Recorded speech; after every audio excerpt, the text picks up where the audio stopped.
बच्चों नमस्कार। आज की हम इस क्लास में 3D ज्योमेट्री से विविध प्रश्नमाला के क्वेश्चन हल करने जा रहे हैं। पिछली दो क्लासों में भी हमने विविध प्रश्नमाला के क्वेश्चन हल किए थे, वह क्वेश्चन 11 तक थे। आज हम क्वेश्चन नंबर 12 हल कर रहे हैं इस क्लास में। तो देखो क्वेश्चन नंबर 12 में हमें दो रेखाओं की दिक्कोजाओं का संबंध दे रखे हैं और हमें कहा गया है उन संबंधों से उन रेखाओं की दिक्कोजाएं आपको ज्ञात करनी है। तो सबसे पहले हम कहेंगे दिया गया है। तो क्वेश्चन नंबर 12 में जो संबंध है वह दिया गया है, संबंध दे रखा है। सबसे पहला वाला संबंध है दिक्कोजाओं के मध्य L -5m और प्लस का 3n इक्वल टू है 0। मैं इसको इक्वेशन नंबर 1 डालता हूं। दूसरा जो संबंध है वह है हमारे पास यहां से गिवन है 7l², उसके बाद में है +5m², उसके बाद में है हमारे पास -3n² और वह इक्वल है किसके 0। इसको मैं इक्वेशन नंबर 2 देता हूं। अब मैं यहां से कहूंगा कि इक्वेशन 1 से, यदि इक्वेशन 1 से देखूं तो L की वैल्यू हमारे पास आ चुकी है 5m - 3n। ठीक है, यहां से हम कहेंगे कि L का मान कहां रखने पर, इक्वेशन 2 में रखने पर। अगर हम इक्वेशन 2 में रखते हैं तो इक्वेशन 2 में रखने पर यहां से हमारे पास आता है कि 7 × 5m - 3n का होल स्क्वायर फिर +5m² - 3n² इक्वल टू हो चुका है 0। अब हम इसको कैलकुलेट करते हैं एक बार होल स्क्वायर को। तो यहां से आया 7 × 25m² यहां से, और प्लस का आ चुका है 9n² और माइनस में यहां से आ चुका है हमारे पास 15 दूनी 30mn, और उसके बाद में आप प्लस का 5m² - 3n² इक्वल टू हो चुका है 0। अब 7 को अंदर मल्टीप्लाई करते हैं तो यहां से आता है 175m² plus 63n² minus 210mn plus 5m² - 3n² equal to हो चुका है 0। अब एक बार इसको कैलकुलेट करते हैं तो 175m² प्लस 5m², ये हो गया 180m²। उसके बाद में 63n² माइनस 3n², ये हो चुका है 60n²। यहां से हमारे पास आया 210mn, ये इक्वल टू हो गया 0। अब देखो यहां से क्या कॉमन आ रहा है, यहां से 30 कॉमन आ रहा है। तो 30 को कॉमन लेते हुए मैं 0 में उसका डिवाइड कर दूंगा तो ये 0 बन जाएगा। तो यहां बच जाएगा हमारे पास 6n² plus 6m² plus 2n² और माइनस यहां जाएगा 7mn इक्वल टू हो चुका है 0। इसको बच्चों मैं ऐसे भी लिख सकता हूं 6m² माइनस 7mn और प्लस का यहां आ चुका है 2n² इक्वल टू हो चुका है 0। अब फैक्टराइजेशन मेथड से, गुणनखंड मेथड से हम इसको हल कर सकते हैं। हमारे पास एक द्विघात है समीकरण है। यदि मैं इसको यहां से हल करता हूं तो मेरे पास आएगा कि 6m², इसका मैं ऐसे दो टुकड़े करता हूं तो पहला टुकड़ा आता है यहां से कि 3mn माइनस अगला आया 4mn और उसके बाद में है प्लस की 2n² इक्वल टू हो गया 0। यहां से मैं कॉमन देखूं तो कॉमन आ रहा है कि 3m और यहां से क्या बचा, यहां बचा 2m और माइनस यहां से आ चुका है n। अगले वाले से देखें तो -2n कॉमन लेता हूं तो मेरे पास यहां से आता है 2m और यहां से आया -n इक्वल टू आ चुका है 0। यहां से देखें तो हमारे पास आता है 3m - 2n और इंटू में 2m - n इक्वल टू 0। अब हमारे पास दो कंडीशन बनी। ठीक है, तो सबसे पहले हम कहते हैं स्थिति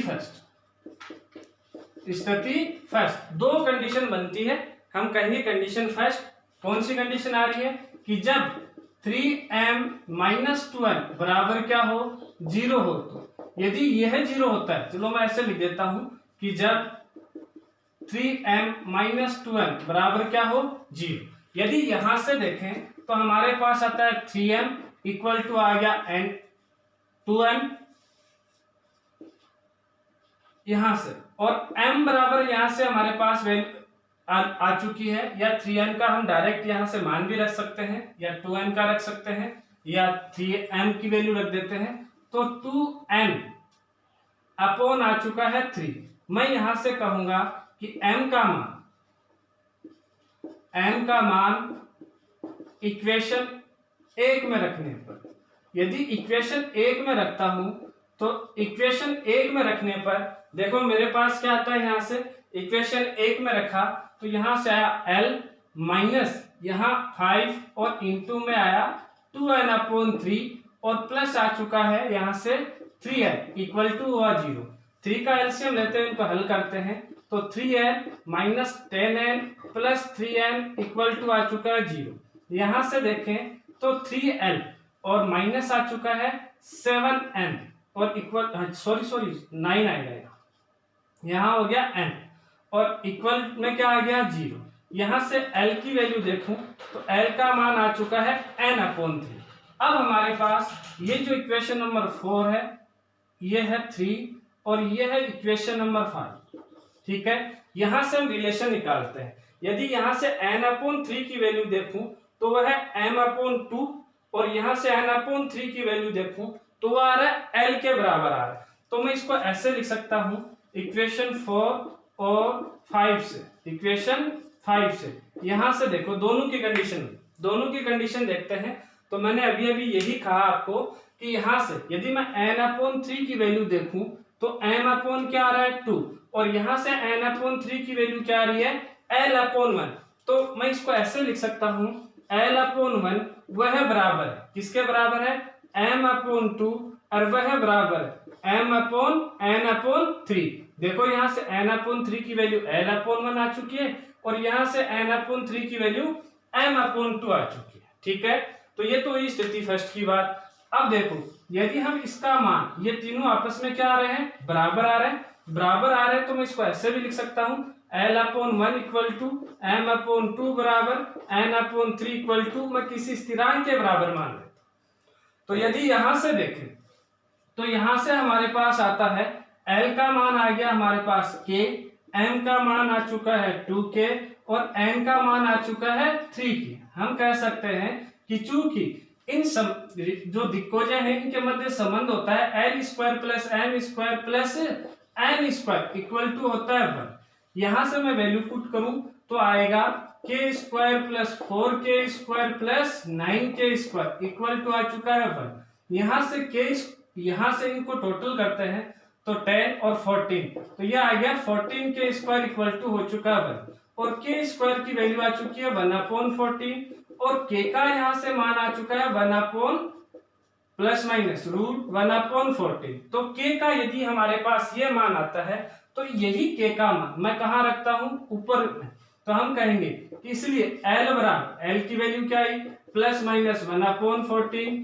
दूसरा m का मान क्या आया कि प्लस माइनस 2/√14 और n का मान क्या आ चुका है कि प्लस माइनस 3/√14। ये k का मान हमने कहाँ रखा, ये k का मान हमने यहाँ l, m और n की जगह रखा तो आ चुका है। तो ये तो बात हुई कब, जब हमारे पास स्थिति फर्स्ट हो। अब हम बात करते हैं कि जब हमारे पास स्थिति सेकंड हो तब क्या हो। तो देखो यहां से मिटा रहा हूं बच्चों, ध्यान रखो। अब हम कहेंगे कि स्थिति सेकंड या सेकंड कंडीशन केस नंबर 2 क्या हो, हम कहेंगे कि जब 2m माइनस n किसके बराबर हो 0 के, तो m की वैल्यू आ चुकी है यहां से n/2। m का मान यहां से हम कहेंगे इसको इक्वेशन नंबर 3 और 4, ये सॉरी जो 3 ये 4 ये 3 ये तो 4 है और ये 3 है, हम इसको इक्वेशन नंबर देते हैं 5। ठीक है, हम कहेंगे m का मान कहां रखने पर, इक्वेशन फर्स्ट में रखने पर। अब देखो इक्वेशन फिर से देखो फर्स्ट वाली क्या थी, यदि मैं यहां से देखता हूं तो l माइनस 5 इंटू m की जगह n/2 रखना है प्लस आ गया 3n वह इक्वल हो गया 0 के। इसको हल करते हैं, 2 को इधर ले जाएं तो 2l माइनस 5n और प्लस का आ चुका है 6n बराबर हो गया 0। यहां से इसको हल करें तो 2l plus n equal to क्या आ चुका है 0। यहां से फिर से देखें तो 2l बराबर -n, और यहां से हमारे पास वैल्यू किसकी आई थी, पहले भी n/2 की आई थी, तो माइनस इधर लगाते हैं, -l इक्वल टू आ चुका है n/2, या मैं इसको ऐसे भी लिख सकता हूं l/-1 इक्वल टू n/2। ये हो गई इक्वेशन नंबर 6। अब हम कहेंगे कि इक्वेशन 5 और इक्वेशन 6 मैं यहां से देख रहा हूं, यहां भी n/2 मान आ रहा है, यहां भी n/2 मान आ रहा है, यहां n/2 का मान m आ रहा है, यहां n/2 का मान l/-1 आ रहा है। तो हम इसको ऐसे लिख सकते हैं l/-1 equal to m/1 equal to n/2। यदि मैं ये किसी के इक्वल मान लेता हूं तो l/-1 plus m/1 equal to n/2। यदि मैं किसी k के इक्वल मानता हूं तो k के इक्वल मानने पर मेरे पास यहां से आता है क्या क्या आया, l का मान आ गया, बताओ क्या आएगा, -k, यहां से m का मान आ चुका है k, और n का मान आ चुका है 2k। वही रिलेशन वापिस लगाते हैं, हम कहेंगे कि चूंकि दिक्कोजाओं के मध्य संबंध होता है l² plus m² plus n² equal to 1, यही संबंध हम काम में लेते हैं, आगे हल करते हैं। तो यहां से आता है -k² plus k² plus 4k² equal to हो चुका है 1। ये हो गया 4, 5 और 6, यहां से आया 6k² इक्वल टू आया 1। यहां से k की वैल्यू देखूं तो k की वैल्यू आई 1 प्लस माइनस 1/√6। अब यही k का मान मैं यदि यहां रखता हूं तो हम कहेंगे कि इसलिए l बराबर, l की वैल्यू आ चुकी है माइनस या माइनस प्लस, यहां से या प्लस माइनस भी लिख सकते हो, प्लस माइनस 1/√6, n की वैल्यू आ चुकी है प्लस माइनस 1/√6, और n की वैल्यू आ चुकी है यहां से प्लस माइनस 2/√6। यहां था माइनस तो माइनस प्लस कर दो, ठीक है। तो ये हमारे पास दो दिक्कोजाओं की, हमारे पास दो रेखाओं की हमारे पास दिक्कोजाई, पहली हमारे पास दिक्कोजाई यहां से आई और दूसरी दिक्कोजाई हमने यहां से ज्ञात कर ली। इसी के साथ ये क्वेश्चन क्या हो चुका है, हल हो चुका है। अब हम चलते हैं इससे अगले क्वेश्चन की तरफ, ठीक है। तो क्वेश्चन नंबर है हमारे पास यहां से 13। क्वेश्चन नंबर 13 की बात करते हैं। इंपॉर्टेंट क्वेश्चन है बोर्ड एग्जाम की दृष्टि से, तो बिल्कुल आप 1-2 बार पुनः वीडियो देख के आप इसको क्लियर करें, मतलब अच्छा से समझे, अच्छे से समझे इसको।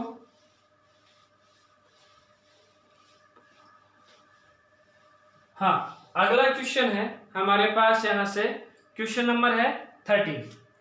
तो क्वेश्चन नंबर 13 को देखते हैं।